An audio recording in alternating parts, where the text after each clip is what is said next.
পাখি আজকে পুরো ভিজে গেছিল, তো এই জন্য দিয়ে দিতেছি আজকে এই সাইড, আর এই সাইডটা প্লাস্টিক দিয়ে দিব।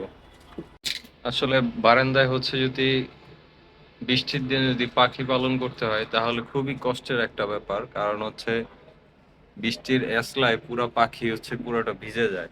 তো এই যে এই সাইড দিয়ে আমি প্লাস্টিকের মতো আর কি প্লাস্টিক লাগাই দিতেছি, যেন বৃষ্টির এসলাটা যেন না আসে। পাখিগুলো এখানে রাখছি আপাতত। তো আরেকটা নতুন খাঁচা আনছি, নতুন খাঁচায় 2 জোড়া পাখিকে 2টা খাঁচায় দিয়ে দিব।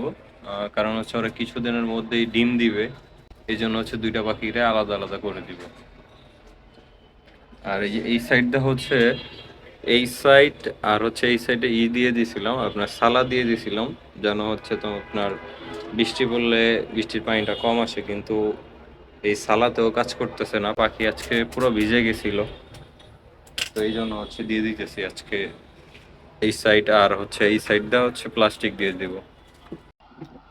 এই যে আমার ছোট ভাই কত কষ্ট করে পাখি পলিথিন গুলো লাগাইতেছে, অনেক কষ্টের ব্যাপার।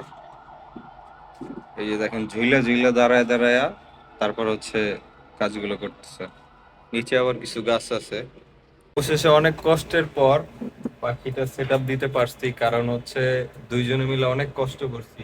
আপনার বৃষ্টির জন্য এই পাশ দিয়া আর পিছন সাইড দিয়া পুরো পাখি পুরো গোসল করে ফেলছে, এত পরিমাণে ভিজছে, শীতে পুরো কাঁপতেছিল। তো এই জন্য চিন্তা করলাম এই সাইডে আহ সালার বস্তা দিয়ে দিব, আর এই সাইডে পলি আছে, সালার বস্তার পরে পলি, আর ওই সাইড পিছন দিয়া পলি দিয়ে দিছি, যেন আপনার বৃষ্টির পানিটা না ঢুকতে পারে। ঠিক আছে, তো দেখাই আপনাদের। এই তো এটা একটা খাঁচা, এটা উপরে দিছি। তো দেখেন ভিতরে একটা ডাল আছে। তো ডালটা আমাদের বাসায় ছিল, আমাদের একটা গোলাপ গাছের, গোলাপ ফুল গাছের। তো ওই ডালটা আমি লাগাই দিছি এইখানে, যেন জিনিসটা দেখতে সুন্দর লাগতেছে। আর নিচে নিচে প্লাস্টিকের এই ইটা দিয়ে দিছি ওরা বসার জন্য। আর এখানে একটা মই দিয়ে দিছি, ময়দা খেলা করে। আর পিছনে একটা দোলনা আছে, ওই যে পিছনে দেখা যাইতেছে। ঠিক আছে, তো 2টা পাখি আগে একসাথেই ছিল, তো এখন আলাদা করে দিলাম, কারণ ওরা ডিমে বসাবো ওদের। ডিমে বসাইতে গেলে ওদের আলাদা আলাদা খাঁচায় দেওয়া লাগে, আর না হয়ে ওরা এক এক খাঁচার মধ্যে ওরা ডিম পারে না। এই জন্য 2টা খাঁচা করে দিছি, যেন ওরা ডিম দিতে পারে খুব সুন্দরভাবে। তো এই যে লোক, আর নিচে কিছু গাছ আছে।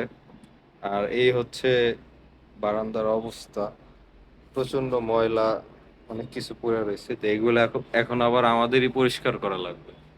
আসলে আমরা যারা শখের বসে ঢাকা শহরে বেলকনির মধ্যে পাখি বলি, তাদের প্রচন্ড কষ্ট বর্ষাকালে আর শীতকালে।